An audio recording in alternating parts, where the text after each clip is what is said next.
I've got 2 weeks, thousands of lights, and a dream to make the wildest Christmas show ever that will completely piss off my neighbors. I'm going to show you exactly how I did all of this. I'm going to show you what I purchased, how I programmed the lights, and at the end, I'm going to show you how much it costs. But for right now, let's get back inside because it is freezing out here. Oh, much better. It's way warmer in here. So I've done this before. At the last house that I lived in, I completely set all of these up. So I learned a lot of mistakes along the way that I want to be able to fix the second time around. And I'm going to show you guys all around so that you can learn from the mistakes I made last time. And let's face it, you'll probably learn from some mistakes that I'm inevitably going to make this time too. The goal is to get this done by the day after Thanksgiving, and that's going to be ridiculously hard. We have so much going on right now. I recently changed jobs. As you can tell, we just moved, so we're still unpacking tons of boxes. My 2 older girls just had their tonsils out, and even worse, it gets dark at like 5:30. So there's almost no time to do this with any light out. When you're planning your Christmas show, the first thing that you need to do is figure out the type of lights that you want. So you can pick between either these strip lights, or you can pick between pixels. I don't have any of those to show you, so let's bring up a random picture. Now, interestingly about pixels, your first inclination is to go and pick the highest IP rating ever. That's how weather resistant it is. So IP65 means that it's water resistant. IP67 means that it's completely dust and water resistant. And so this is, let's see if we can get this here. And this little weather stripping right here keeps it from letting water in. Now, the other option is that you can do IP67 based, where it can actually keep dust out. I'll show you here on this side. Notice how it's a completely sealed with this plastic stripping, and it has all of this over here. In theory, it's significantly better for being outside, but what I found is that this is actually so thick that it won't go into the channels, right? And so since I decided to go with pixel strings, so these are actually what I put on my first house, and I decided not to do them again because honestly, they don't fit in the channel. Here, let me get some channel to show you. All right, there we go. So this is the channel that we have, and notice how it goes in and clips in like that, right? This IP67 rated strand, it doesn't go in like it. You might be able to force it, but it doesn't fit. And then you can't get, I don't think I could even get that to go. And then you can't get this on top. Also, it being on the channel, it's doing a lot of like the protection from a lot of the elements anyway. So just having this be waterproof, like this version, is significantly better. And not only that, but there's this sticky backing, this little sticky tape on the back. So it makes it really easy for mounting. And that just goes in there. Whoa, I dropped my thing. And it works really well. So I actually think that if you're lining your house with these, then the IP65 version is significantly better. That's what I ended up picking for my house. Now, if you want to do the pixel strands, those work too, but you're going to need a completely different type of channel for that to work. They have little holes drilled in it that the pixels can go through, and you can see them a little bit better. Me personally, I like the way this looks. I like the way it has a diffuser on it. It looks really cool. So that's what I'm going with for the outline of my roof. The next thing that you need to pick is whether you want to do 5 volt or 12 volt. So 5 volt is more efficient and you can get more lights on a single power supply, but 12 volt can go farther before you need power injection. Power injection is taking the power that comes all the way from the power supply and running it directly to different spots in your chain, because as voltage travels through these lines, it loses voltage, especially as it travels through these guys. These lose a ton of voltage, but what you do is you take an 18 gauge, or something thicker line and run the voltage through it, and it can go much farther, so you can inject that higher voltage level at each different place. Both of these are going to need power injection. This is just too long for it to go without needing it. But the 5 volt doesn't have as much leeway. I've found that you really have to power inject every time you add a strand on when you're doing 5 volts. Where 12 volts, if you're not doing full brightness, you really can go maybe 2 strands. It's all relative. This is all rule of thumbs. This is just a guess. But that's going to be super important to me because I have this section above my house here that is going to take slight right around 12 meters. And each one of these strips is 5 meters. So if I'm doing 2 strips and a little change, I don't want to power inject at the very tippy top of this awning right here because it is way up here. And in my last house, I found that's exactly where all the problems would happen every single time because that's the hardest place to get to, and that's the way Murphy's Law works. So these are the light strips that I actually purchased. These are WS2815 lights. These are the best lights that I've found if you're doing the 12 volt strip ones.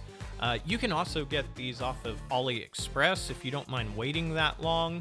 They're probably a little less expensive, but it takes forever for them to ship, and I was on a little bit of a tight schedule. What you want to avoid are the WS2811 strips. And now these are significantly less expensive, but that's because these all go in groups of 3. So you can only address 3 of these LEDs at the same time. So if they make a color change, turn off or on, all 3 of these will change at the exact same time. Now, if power injection isn't that huge of a pain in the butt for you and you want to do 5 volt, the WS2812B is a perfect light for what you're wanting. Again, remember, we're looking for IP65. That is a sweet spot for putting these on houses. Another thing you can look at is how many lights per meter there are. Again, the tendency is to go towards having more lights per meter. So you could either do 60 lights per meter or 30 lights per meter. I do 30 lights per meter. The reason being is that if you do more lights per meter, you're looking at this from a long ways away. So it doesn't make that huge of a difference in your show if they're super condensed, unless you're doing this for things where you're looking at them very super close. Then you can go to the 60 LEDs per meter. But with 30 LEDs per meter, you need less power. So it's easier to do a roof line with it. And honestly, it still looks great for your show. Now, if you want to do pixels instead, I highly recommend you order them from Wired Watts just because I love these guys. They do a great job and they're extremely helpful. But these are the type of pixels that you'd be looking at getting. The other cool part with these come with these X-Connect connectors, which I like significantly more. I actually replaced all of the cheap connectors on the lights I ordered from Amazon with these X-Connect connectors just because they're nicer, they're more watertight, and they're just way more solid. If you pick pixels, you're going to want to get a different type of channel. There's several different options, and I don't have experience with these, so it's hard for me to tell you which one works really well and which one doesn't. Now, the next thing that you're going to want to do is figure out what type of controller you want to use. So there are a ton of people that use these Arduino style ones that do WLED. I did that on my first house. It actually worked quite well. I'm not knocking it, but this next house, I wanted to step it up a notch. Here are the options that are easy for doing the Arduino version. I really like these from just Dr. Z's, him, and I think Quinn LED, Quinn LED, whatever it is. Those guys are YouTubers. You can go look them up. They do an awesome job. Now, like I said, I wanted to jump up to that next level. And so the next level, I decided I was going to order from Wired Watts, but I went and did the K8 board. And the cool part, why I like them so much, is they have this website where you can actually build a controller kit. It is awesome. It makes life way easier. You pick all the stuff, and it even picks the controller, the power supply, everything. You don't have to think about anything else for it, which is awesome. I absolutely love that. But if you want to go absolutely crazy, you can go all the way up to like a Culp K32 board, and you can have 32 outputs of strings. Notice each of these green ones are a different output, and it's got 4 of these differential ports. Those use an Ethernet cable to go to a different like breakout board so that you can go further distances and power them with a totally different power supply. That was way bigger than what I needed, so I went with the K8. It's got 8 outputs, and it's got a total of 3 differential ports. That's enough talking for now. Let's go outside and start installing some stuff. First things first, let's install the controller. Next, I'm going to install an Ethernet cable so that the controller can communicate with the network and all the props on it. That requires me to go into the attic to run the cable from my network closet all the way out to the controller.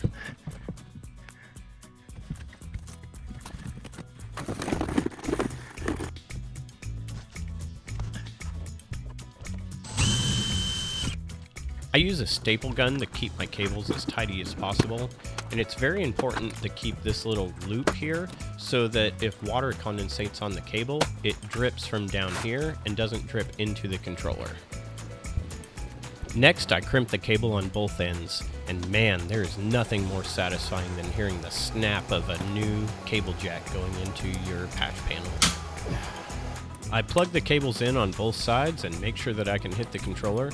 Then I go and turn on test mode and plug some lights in to see if it's actually working.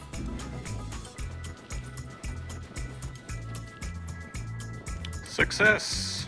I started installing the channel on the roof line. Looking back, I should have went from left to right because my controller was on the left side, and I should have worked my way that way and been able to test the lights as I went. But I did it a little different, and I went all the way from the right side over to the left. Now, I've made it to my last spot where I actually need to make a cut. I'm a little worried about this cut because it's aluminum, and I'm not 100% sure how well this is going to go because I've never tried it before. Okay, gotta make this 26 inches. And this is aluminum, so it's supposed to be able to just cut on normal wood blades. But I've never done this before, so here's to hoping it works perfectly fine. Okay, right there.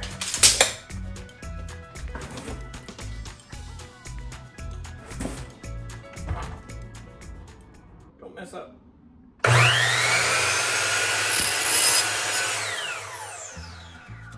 Okay, that went through much better than expected. Nice.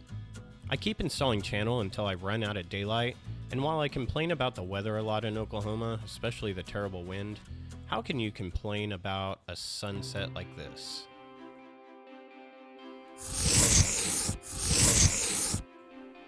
The first day is done, and I don't have a ton of channel installed yet, so I really got to start hustling. This is the tallest point of the whole house, and I'd be lying if I said this wasn't extremely butt-puckering. I mean, in all honesty, this was completely unsafe. I really should have rented some scaffolding to do this. Okay, I didn't quite get all of it. I miscalculated a little bit on how much of the channel I needed, so I'm like way close over here, but I need, I think, 4 more pieces of channel. That's okay, because I was going to order some more for, there we go, this ridge line anyway. Nope, how do we do this? There we go, this ridge line. I originally didn't calculate that into it, but I think we really need it. I think it'll look really good. I'm going to go ahead and come over to this direction and start installing the lights coming all the way back. Finally, I get to install some lights. This feels really good. Although, looking back, I really should have started going from the controller and moving over to the right. It's just way easier if you can test every strip as you go, and then make sure and test the voltage drop as you continue. End of the second day, and I get another amazing sunset to look at. The sun may have set, but there are plenty of things I can still work on the light show. I'm going to go ahead and solder all of the light strips into the exact perfect lengths so that they're easier to install. Also, I really like to use these X-Connect connectors. I ordered these all from Wired Watts. They're just way more waterproof. I really love them, so I'll take the extra time to solder them on. So you'll notice that there are 3 wires on this guy. So we've got the red, which is the 12 volt, it goes down here. The yellow, which is the data, but you see we've got data D0 and B0. D is data, so the yellow will go there, but B0 is a backup. The ground is up here, which is the black one, and you just want the black to be able to jump for both of these, because we want B0 to be running the same as the ground.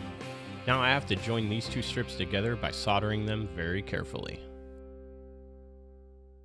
I like to add a little hot glue into the open spots to help keep that weatherproofing. Let's test out this line, make sure it all works. side.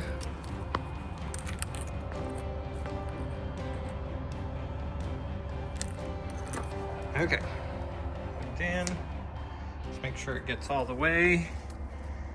And crap, I screwed something up. So I'm a dum-dum. I had my controller set to only output 150 LEDs, and that's why it was always stopping right there. And after setting the controller properly, we're getting LEDs all the way to the end. Much better. After finishing my second day, I have to wait a while because I can't work through the week. I have this new job and I really want to do well at it, so I'm not taking this time off. So it takes me all the way up till Thanksgiving Day. And I work as much as I can on Thanksgiving, but unfortunately I can only work part of the day because, well, it's Thanksgiving. Dang family. Once all the Thanksgiving festivities are done, I go back into my man cave to start working on my old props. Time to test the old props. Yes. Thanksgiving is done, but I still have a ton of lights to install, so I have to get after it on Black Friday.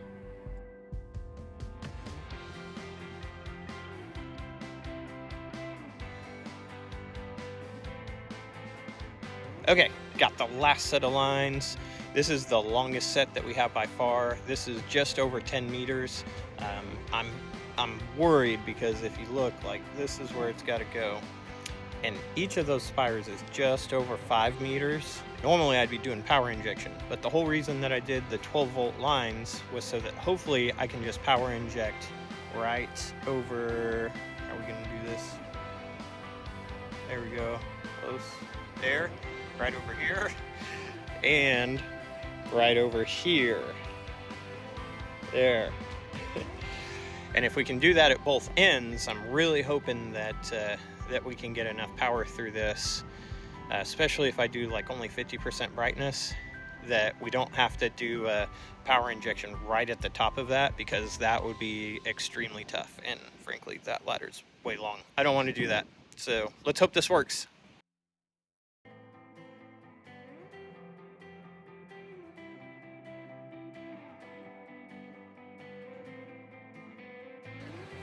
Okay, this is as far as I can get until my shipment comes, but it's supposed to be here anytime today.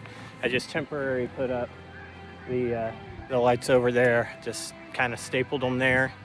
I'm gonna go ahead and hook up a line to it and see. It's probably not gonna look good because I don't have my power injection wire either. I'm also waiting for that to come from Amazon. So let's test it out though and see. Here I install the line from the controller all the way to the lights. This is the last step before I can test things out. Okay, they're hooked up. Let's give it a test.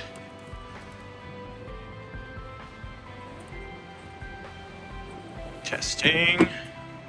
Arches are working. We're hooked up to here. And we got lights.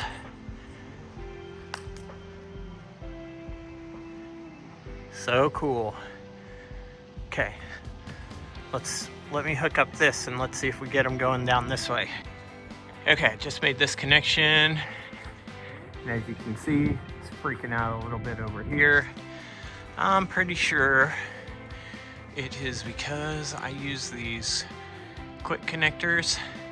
I don't think I like those. I think I'm just gonna go solder these. All right, it's getting late. Still doesn't look very good here, but I need some more light. Good news is Amazon came, got new channels, so hopefully tomorrow we can finish this whole thing up. Normally, this is where I would cross off another day, but the world had different plans. We ended up having to take my daughter to the hospital, and that was no fun. So unfortunately, I've got to just completely throw away this calendar. Okay, didn't get anything done last night because my oldest daughter had to go to the hospital. She just had her tonsils out and she wasn't doing very good with that. So anyway, we'll leave that story for another day. So I didn't get any Christmas lights worked on all day today, but I feel like it's time for us to go in the XLights and readjust all my old shows for the new house. So we're gonna go do that now. So here I went in and changed all my props. I put the new background image from my new house and got all of my old shows that I had set up before working on the new house. Now, if you're doing this from scratch, the good news is you don't have to start all the way from the beginning. There's a whole drive, a shared like Google Drive for all of the XLights users that you can go to and get some pre-programmed lights and just import the parts that you want. I won't go into that in this video, but there's all kinds of videos out there if you want to look and see how to do that. I'm already a day late, but I feel like if I can at least get done this weekend, finishing today, which is Sunday, December the 1st, that this could still be a success as long as I can start my lights today. But unfortunately, I still wasn't able to finish. And sadly, I have failed. I can't get these lights to stop blinking. The power injection isn't getting enough power to them, so it's Sunday night at the end. I think I'm gonna have to leave this last strand off and work on the rest of it another time. I've now gone into last-ditch effort mode, where I'm just trying to get a show up that's at least respectable enough for my neighbors to get some enjoyment out of it. But I wasn't even able to get that done, so I guess I have to work on this at lunches and after work as much as I can. Got a few extra minutes during lunch, so let's see if we can put up the mega tree.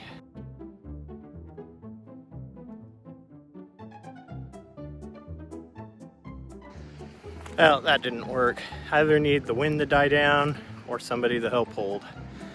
We'll try again after work. Luckily, the nerdy wife was able to come help me after work. Everyone give Kim a big round of applause. How about down in the comments say, Kim is the best?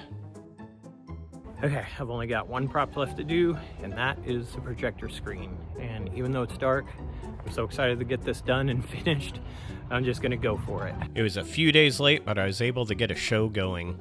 Here are some clips from the show, but I had to cut them down quite a bit because I didn't want to get copyright strikes for the music. But my wife said, this is stupid, and probably a midlife crisis, so...